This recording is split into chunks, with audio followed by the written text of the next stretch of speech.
Bismillahirrahmanirrahim. Assalamualaikum warahmatullahi wabarakatuh. Selamat malam anak-anak semua. Jadi hari ini kita akan belajar mengenai pasien CFP pada asuhan bersalin dan bayi baru lahir. Program pencegahan dan pengendalian infeksi.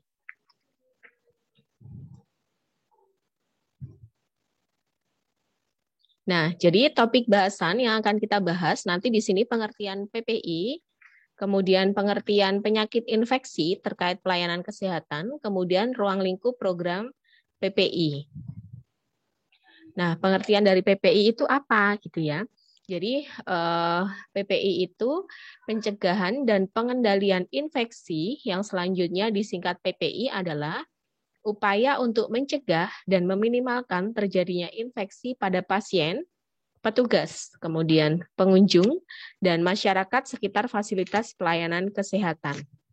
Nah, pedoman PPI di fasilitas pelayanan kesehatan ini memang bertujuan untuk meningkatkan kualitas pelayanan di fasilitas pelayanan kesehatan gitu, sehingga melindungi sumber daya manusia kesehatan, pasien dan masyarakat dari penyakit infeksi yang terkait dengan pelayanan kesehatan gitu. Jadi pencegahan dan pengendalian infeksi ini memang sangat penting sekali gitu ya, karena biasanya kalau seseorang itu lama dirawat di rumah sakit atau mungkin keluarga dari pasien itu ikut menunggui. Nah, apabila ini PPI ini tidak berjalan, maka nanti akan banyak infeksi-infeksi penyakit itu yang nantinya semisal nih ada pasien itu yang lama dirawat, kemudian dia sebenarnya tidak sakit ini gitu, karena memang dari rumah sakit atau dari petugasnya atau dari pasiennya itu sendiri dia memang tidak menerapkan PPI ini secara bagus, sehingga akan tertular penyakit lain dari pasien lain, itu bisa jadi, atau orang-orang yang menungguinya gitu akan tertular penyakit yang memang tidak diderita, kemudian dia tiba-tiba diderita gitu, menderita penyakit tersebut gitu, karena didapatkan dari hasil menunggu keluarga yang dirawat di rumah sakit gitu ya. Nah, kemudian pengertian penyakit infeksi terkait pelayanan kesehatan ini adalah, sebelumnya yang ingin kita bicarakan itu bahwa konsep dasar penyakit infeksi ini memang bersumber yang pertama itu dari masyarakat atau komunitas, atau sering kita sebut dengan community acquired infection gitu. Nah, kita bisa melihat ini seperti pandemi sekarang ini gitu, COVID-19 ini salah satunya memang sumber infeksinya dari mana ya, dari masyarakat atau community gitu, sehingga adanya PPKM, pembatasan dalam melakukan kegiatan gitu. Itu salah satunya untuk menekan angka COVID agar dia tidak terlalu melonjak tinggi gitu. Nah, yang kedua ada dari rumah sakit atau Healthcare Associated Infection atau HAIS. Nah, ini sebelum HAIS, kita sebut sebagai HAIS, ini sebenarnya ada sejarah tersendiri gitu. Nanti akan kita bahas gitu, bahwa sebelum kita menyingkatnya menjadi HAIS itu, sebelumnya itu sebenarnya untuk HAIS ini dinamakan nosokomial gitu. Dulu memang nosokomial, cuma sekarang sudah berganti nama menjadi Healthcare Associated Infection atau HAIS.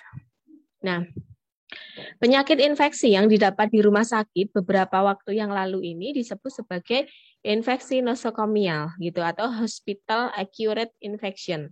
Tapi saat ini penyebutannya itu diubah menjadi infeksi terkait layanan kesehatan atau HAIS gitu. Nah, kemudian jadi kalau zaman dulu itu biasanya kita menyebutnya nosokomial gitu. Cuman kalau sekarang kita menyebutnya itu adalah HAIS gitu. Kemudian infeksi terkait dengan pelayanan kesehatan atau Healthcare Associated Infection itu yang selanjutnya disebut sebagai HAIS ini adalah infeksi yang terjadi pada pasien selama perawatan di rumah sakit dan fasilitas pelayanan kesehatan lainnya, di mana ketika masuk tidak ada infeksi dan tidak dalam masa inkubasi, termasuk infeksi dalam rumah sakit, tapi muncul setelah pasien tersebut pulang. Juga infeksi karena pekerjaan pada petugas rumah sakit dan tenaga kesehatan terkait proses pelayanan kesehatan di fasilitas pelayanan kesehatan. Nah, oleh sebab itu memang kita harus benar-benar menjaga PPI ini tadi. Agar apa? Antara petugas kesehatan tidak menularkan dan tidak ditularkan oleh pasien, itu tadi. Jadi kadang HIS ini bisa didapat dari tenaga kesehatan yang sebelumnya melakukan asuhan, merawat tapi kurang menjaga kebersihan, kemudian menularkan kepada pasien lain. Bisa jadi pasien itu juga dia tertular dari yang menunggui karena memang dia tidak melakukan ini tadi standar pencegahan infeksi, sehingga yang menunggu itu menularkan, membawa penyakit kepada orang yang dirawat, atau bisa jadi orang yang dirawat tersebut dia mendapatkan infeksi dari tadi pasien di ruang sebelah gitu, entah dari udara, entah dari mungkin droplet dan sebagainya gitu. Selanjutnya, jenis HIS ini yang paling sering terjadi di fasilitas pelayanan kesehatan itu terutama di rumah sakit itu mencakup VAP atau ventilator associated pneumonia, kemudian IAD atau infeksi aliran darah, kemudian ISK infeksi saluran kemih, kemudian IDO atau infeksi daerah operasi. Ini biasanya HIS yang terjadi memang di fasilitas pelayanan kesehatan gitu. Contohnya kalau ISK, kenapa bisa terjadi ISK? Bisa jadi karena mungkin dari kateter itu tadi, pemasangan kateter. Oleh sebab itu, kenapa kalau misalnya orang yang dirawat itu penggantian kateter itu harus 3 hari sekali atau sesuai dengan SOP yang ada di rumah sakit tersebut. Salah satunya adalah untuk menghindari adanya infeksi saluran kemih. Kemudian infeksi aliran darah, ini contohnya kalau misalnya dia yang melakukan hemodialisa gitu. Memang harus benar-benar steril, alat yang digunakan harus disterilkan dulu dan baru gitu. Itu salah satunya adalah untuk mencegah IAD nih. Kemudian infeksi daerah operasi. Nah, ini benar-benar pada saat melakukan tindakan operasi ya memang harus steril. Kemudian apa yang digunakan untuk melakukan tindakan itu juga harus steril gitu, dan pasien sendiri juga harus menjaga kebersihan dari tubuhnya sendiri gitu agar tidak terjadi IDO atau infeksi daerah operasi. Nah, faktor resiko HIS ini yang pertama diantaranya adalah karena umur, yaitu neonatus, orang lanjut usia itu juga dia lebih rentan. Kemudian status imun yang rendah atau terganggu atau karena memang adanya penyakit imunokompromis itu tadi ya. Penderita dengan penyakit kronis, penderita tumor ganas atau pengguna obat-obat imunosupresan. Gitu. Terus faktor resiko diantaranya selain dari umur dan status imun, itu juga dari gangguan atau interupsi barrier anatomis. Contohnya, ini tadi yang sudah saya terangkan. Kateter urin dapat meningkatkan kejadian infeksi saluran kemih atau ISK. Kemudian, prosedur operasi dapat menyebabkan infeksi daerah operasi atau IDO kalau memang kita tidak memperhatikan PPI-nya gitu. Atau surgical site infection atau SSI. Kemudian yang C, intubasi dan pemakaian ventilator meningkatkan kejadian ventilator associated pneumonia atau terjadinya infeksi paru-paru gitu. Terus kemudian ada kanula vena dan arteri seperti plebitis, IAD, luka bakar dan trauma.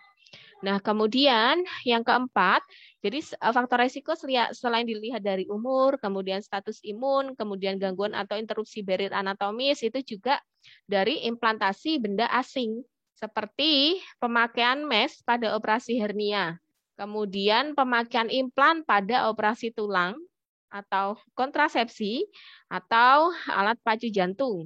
Kemudian yang C, cerebrospinal fluid shoot, D, valvular atau vascular prostenus.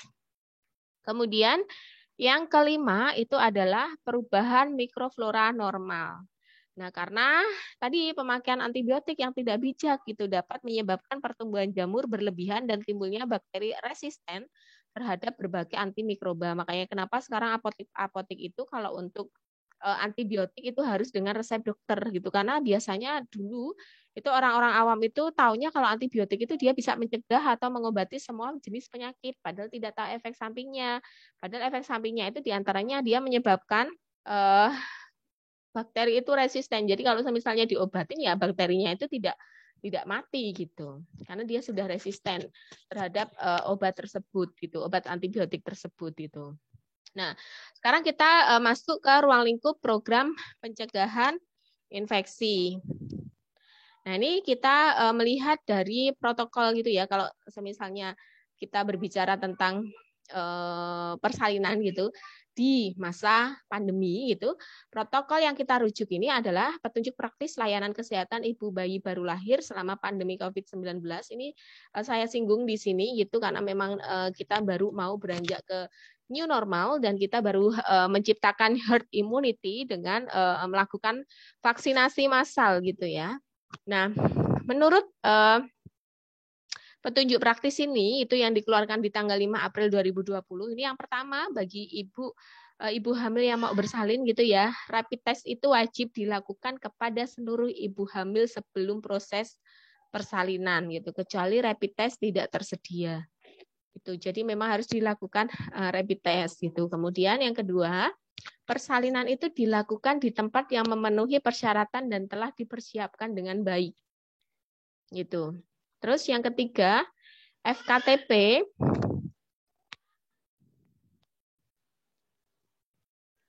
atau fasilitas kesehatan tingkat pertama atau primer ini memberikan layanan persalinan tanpa penyulit kehamilan atau persalinan atau tidak ada tanda bahaya atau bukan kasus ODP, PDP atau terkonfirmasi COVID-19. Kemudian jika didapatkan ibu bersalin dengan rapid test positif, maka harus kita rujuk ke rumah sakit COVID-19 atau rumah sakit yang memang dia mampu connect. Kemudian penolong persalinan di FKTP menggunakan APD level 2. Apa itu APD level 2? Nanti akan saya jelaskan ya. Nah, kemudian jika kondisi sangat tidak memungkinkan untuk merujuk kasus ODP, PDP atau terkonfirmasi COVID-19 atau hasil screening rapid test-nya positif, maka pertolongan persalinan hanya dilakukan dengan menggunakan APD level 3. Dan ibu bersalin dilengkapi dengan delivery chamber. Nanti akan saya lihatkan juga. Kemudian, bahan habis pakai dikelola sebagai sampah medis yang harus dimusnahkan dengan insenerator. 8. Alat medis yang telah dipergunakan serta tempat bersalin dilakukan disinfektan dengan menggunakan larutan klorin 0,5%. Kemudian pastikan ventilasi ruang bersalin yang memungkinkan sirkulasi udara dengan baik dan terkena sinar matahari. Agar apa? Ya, agar tadi sirkulasi yang bagus itu akan membunuh mikroba ataupun virus yang ada di dalamnya. Nah, ini tadi yang saya sebutkan, ini adalah model delivery chamber gitu. Jadi di sini nanti setelah dipakai ya memang harus disterilkan gitu.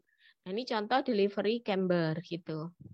Nih, ini delivery chamber, ini penolong menggunakan APD level 2. Nih, APD level 2. Lanjut. Nah, ini urutan yang benar dalam mengenakan alat perlindungan diri atau APD gitu ya. Tipe APD yang digunakan itu memang bervariasi dan bergantung pada tingkat kewaspadaan yang diperlukan gitu. Misalnya, untuk melindungi diri dari infeksi melalui kontak langsung, droplet atau udara, prosedur untuk mengenakan dan melepaskan APD harus disesuaikan dengan tipe APD yang digunakan. Yang pertama, gown. Itu tutupi bagian torso secara penuh dari leher hingga lutut, lengan hingga ujung pergelangan tangan, lalu bungkus ke belakang, ke bagian belakang tubuh, atau ikat atau eratkan bagian belakang leher dan bagian belakang pinggang. Kemudian masker atau respirator itu eratkan ikatannya atau karet elastis dapat tepat di tengah-tengah pada bagian belakang kepala dan leher. Pasang dengan pas kawat fleksibel pada bagian jembatan tulang hidung. Nah, biasanya kan ada tuh ya, di sini tuh masker gitu yang memang dia ada kawatnya yang bisa kita paskan di hidung kita. Itu mau hidung mancung, mau hidung setengah mancung atau hidung pesek itu bisa menyesuaikan karena memang ada kawatnya gitu ya. Kemudian pasang bagian bawah masker agar menutupi bagian bawah wajah dan dagu. Ingat sampai dengan menutup dagu. Kemudian cek kecocokan respirator. Sudah sesuai belum, dia menguap atau enggak gitu. Terus kemudian pelindung mata atau Google atau pelindung wajah. Pasang menutupi bagian mata di wajah dan sesuaikan hingga pas. Kemudian sarung tangan, pasang dan tarik hingga menutupi bagian pergelangan tangan pada gaun isolasi. Nah, ini dadah. Ini ada anak saya, mohon maaf. Ini APD tingkat 1. atau tipe 1. Ini dia ada masker bedah triple. Kemudian dia menggunakan glove atau sarung tangan, karet sekali pakai, disposable, kemudian baju kerja. Tenaga kesehatan tingkat 1. Nih, rekomendasi APD berdasarkan perlindungan nih. Kelompok tenaga kesehatan, dokter dan perawat, lokasinya tempat praktek umum dan kegiatan yang tidak menimbulkan aerosol. Kemudian triase, tingkatkan klasifikasi pasien pra pemeriksaan bagian rawat jalan. Ini yang tipe 1. Tapi biasanya kalau kita melakukan pemeriksaan itu kita sudah minimal tipe 2. Nah, ini standar alat pelindung diri petugas medis tingkat 2. APD tingkat perlindungan kedua digunakan dokter, perawat, laboran, radiografer, farmakologi, dan petugas kebersihan ruangan pasien COVID-19 saat di ruang poliklinik pemeriksaan pasien dengan gejala infeksi pernafasan. Nah, ini standarnya adalah level 2, ada Google, kacamata, kemudian sarung tangan, karet steril sekali pakai, menggunakan penutup kepala, penutup sepatu, masker bedah, kemudian gaun sekali pakai.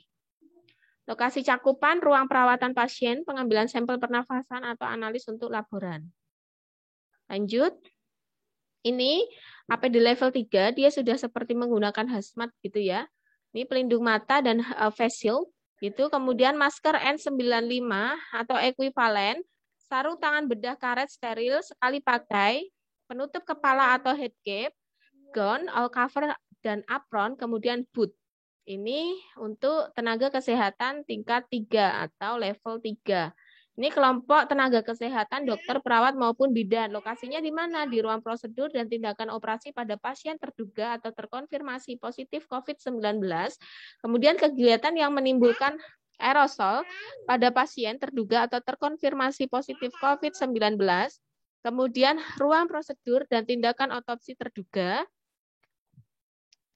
Kemudian pengambilan sampel pernafasan gitu. Lanjut. Nah, ini contohnya beda dari level 1, level 2 maupun level 3. Nah, ini dia menggunakan yang sekali pakai, ini juga semacam hazmat gitu ya.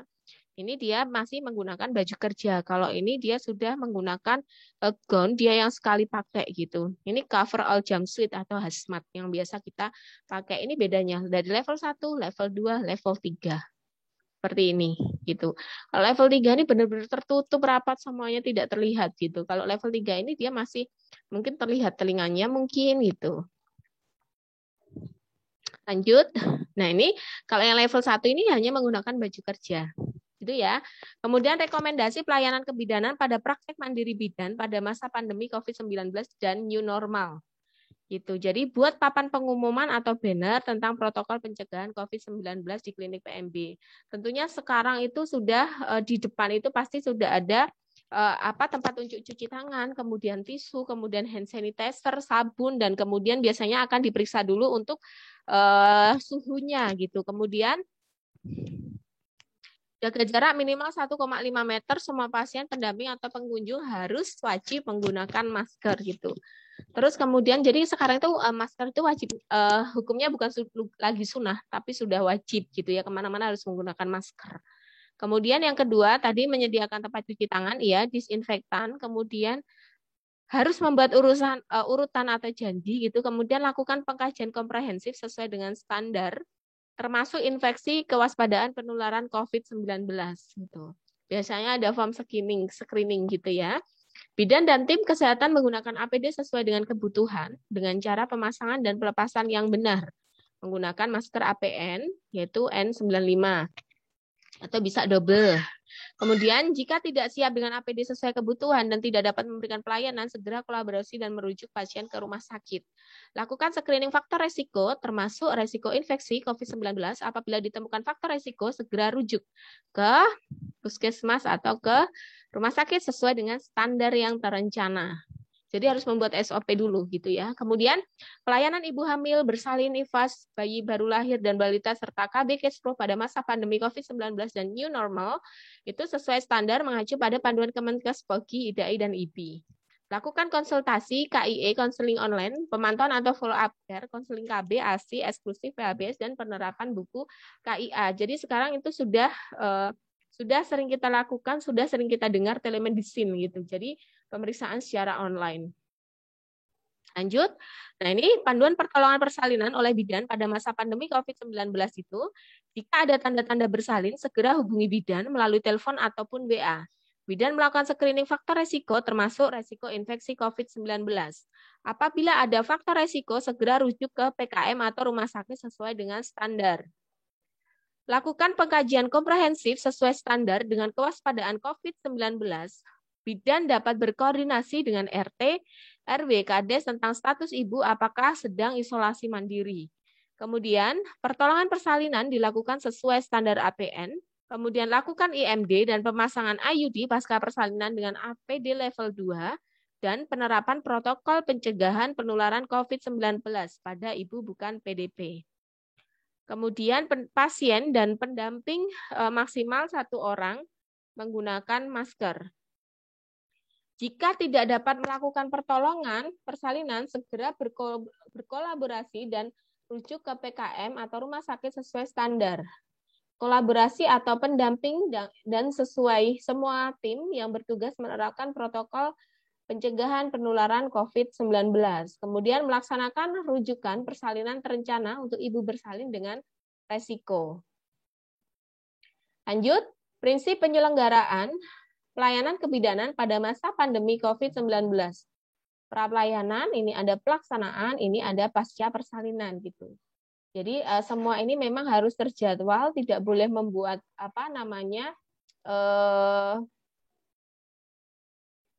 antrian yang begitu panjang gitu, dan screening harus dilakukan.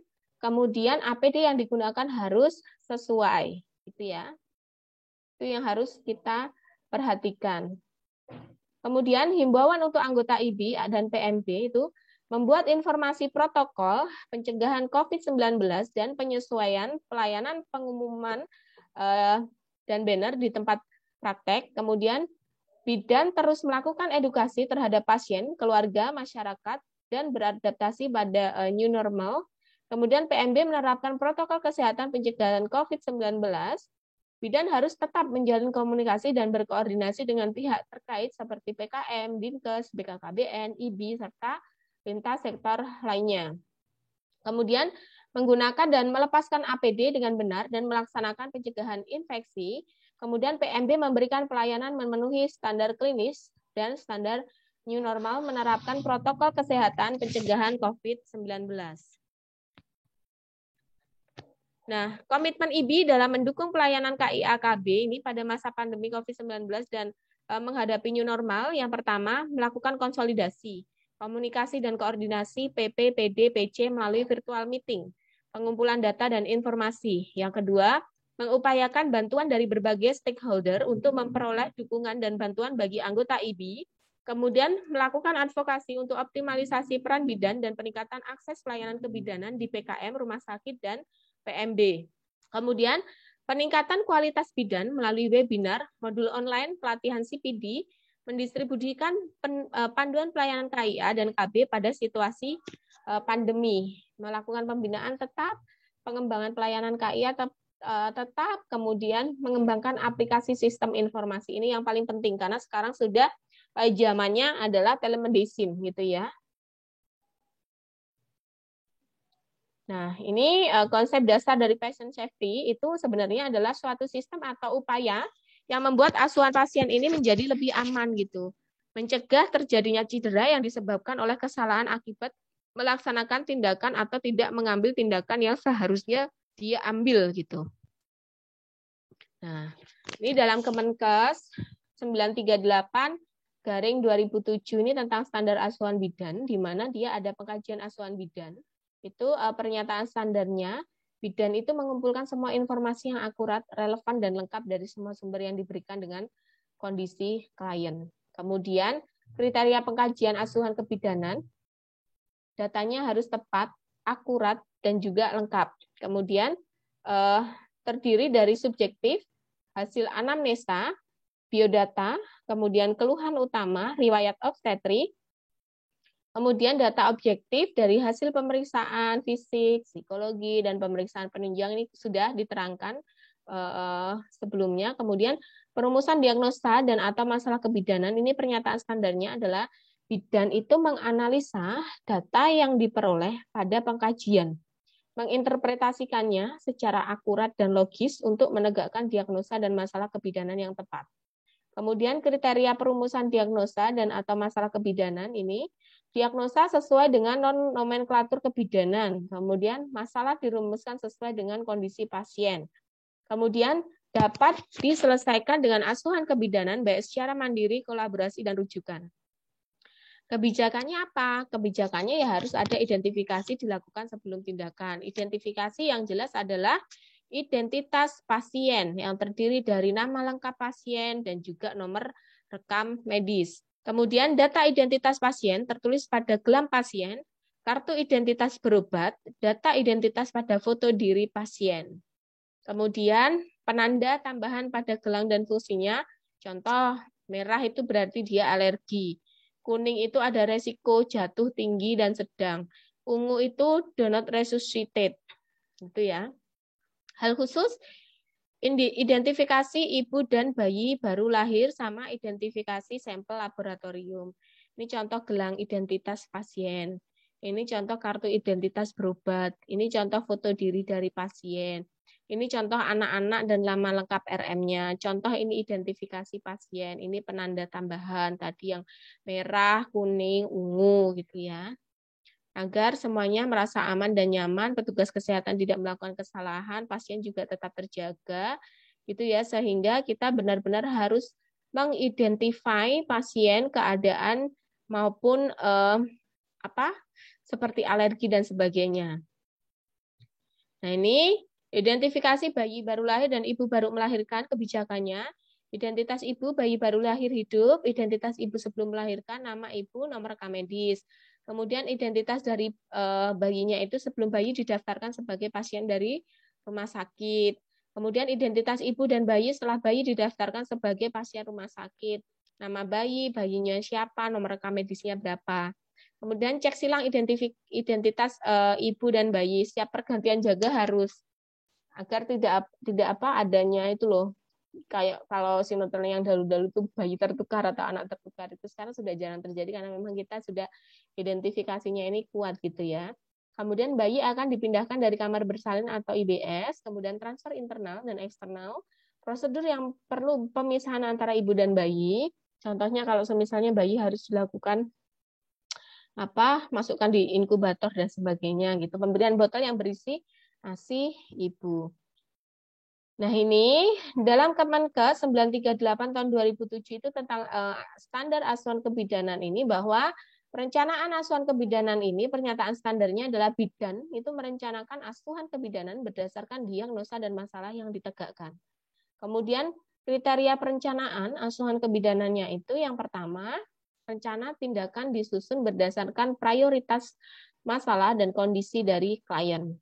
Kemudian tindakan segera, tindakan antisipasi, dan asuhan secara komprehensif. Yang kedua, melibatkan klien atau pasien dan atau keluarga. Makanya harus ada informed consent, juga harus ada informed choice. Kemudian mempertimbangkan kondisi psikologis dan sosial budaya klien atau keluarga.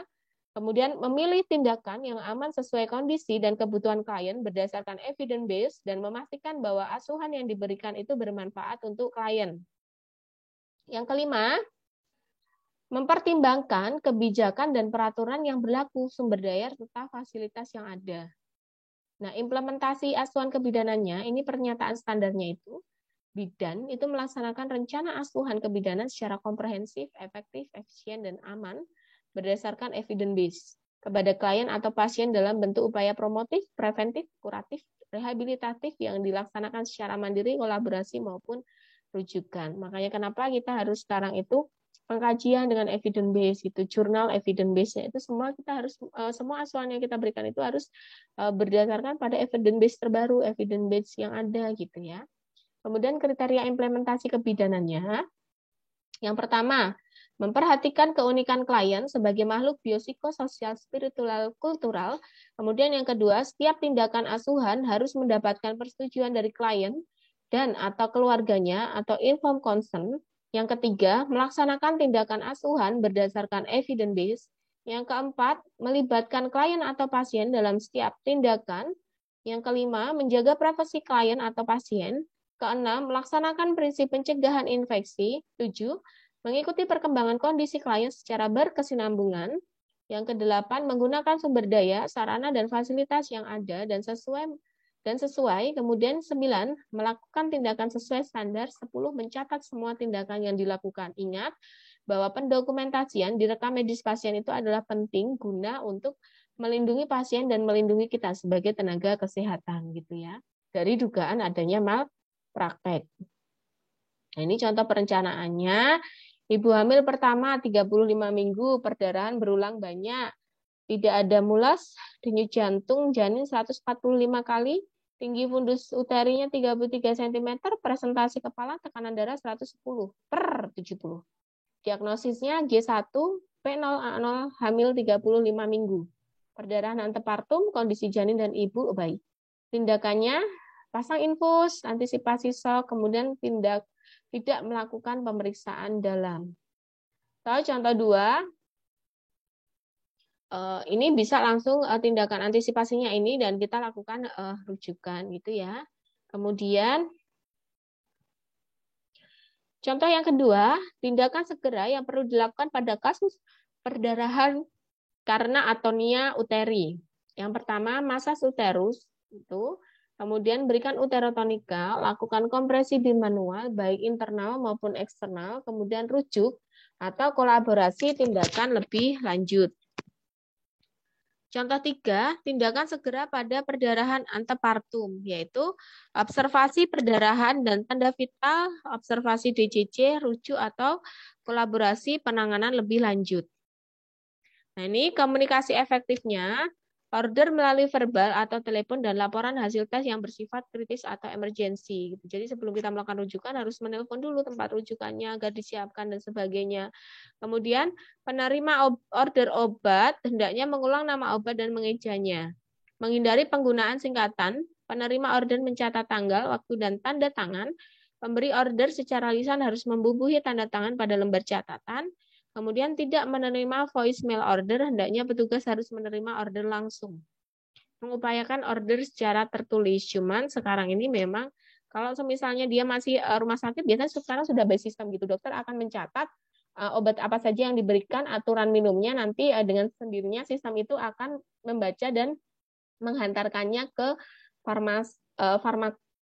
farmasi gitu ya yang bertugas. Kemudian memperbaiki komunikasi dengan teknik SBAR. SBAR, situation, background, kemudian assessment, sama recommendation. Jadi kondisi terkini yang terjadi pada pasien, kemudian informasi penting apa yang berhubungan dengan kondisi pasien yang terbaru, gitu, update kondisi pasien yang terbaru, kemudian hasil pengkajian kondisi pasien terkini, dan apa yang perlu dilakukan untuk mengatasi masalah tersebut. Ini. Keamanan medication, memelihara dan komunikasi secara akurat tentang informasi obat-obatan pasien gitu. Kemudian melakukan asesmen tertulis obat-obatan pasien yang dibawa dari luar rumah sakit. Pemberian obat itu cek instruksi dokter, harus benar obat, benar dosis, benar cara, benar waktu, benar orang. Cek alergi obat itu biasanya dengan menyuntikan suntikan IC gitu ya. Kemudian kita lihat adakah kemerahan, kalau misalnya dia tidak ada kemerahan, tanda-tanda bintik merah, berarti dia tidak ada alergi obat.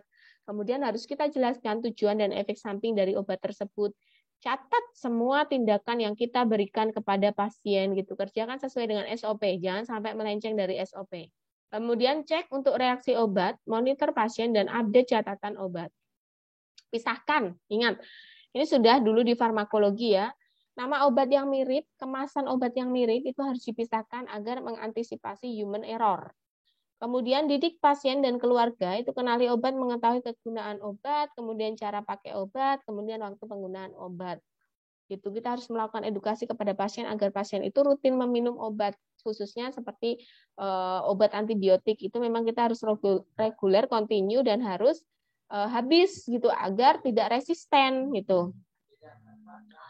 Lanjut, dalam Kemenkes 938/2007 tentang standar asuhan kebidanan gitu, ada evaluasi asuhan kebidanan. Pernyataan standarnya, bidan melakukan evaluasi secara sistematis dan berkesinambungan untuk melihat efektivitas dari asuhan yang sudah diberikan sesuai dengan perubahan perkembangan kondisi dari seorang klien. Kemudian kriteria evaluasi asuhan kebidanannya ini meliputi penilaian yang dilakukan segera setelah selesai melaksanakan asuhan memang sesuai dengan kondisi pasien.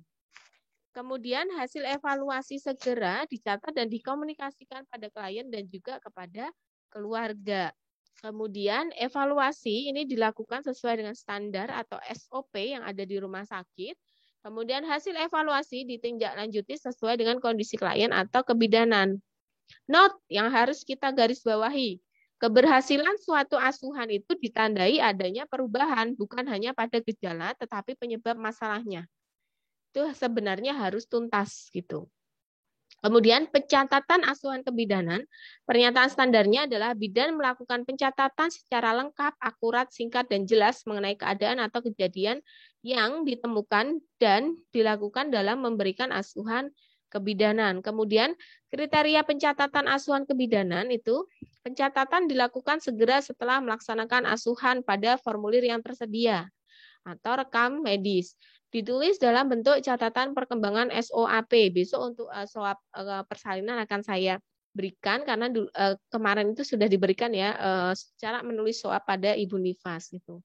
Terus S itu artinya subjektif, O itu artinya objektif, A itu analisa, dan P itu penata laksanaan.